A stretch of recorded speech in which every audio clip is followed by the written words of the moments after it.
Hey everyone, this is Manny, the founder of Blue, and today I am going to be showing you how to install the Blue desktop app. I'll be showing this on my Mac, but it pretty much works the same way on Windows as well.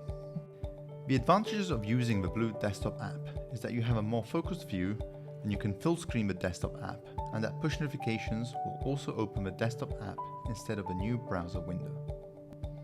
First things first, you need to be using Google Chrome, as this won't work on browsers like Safari, Firefox and Edge. Then, log into Blue as you normally would, and then you'll see a plus button in the URL bar in Google Chrome, right next to the bookmarks button.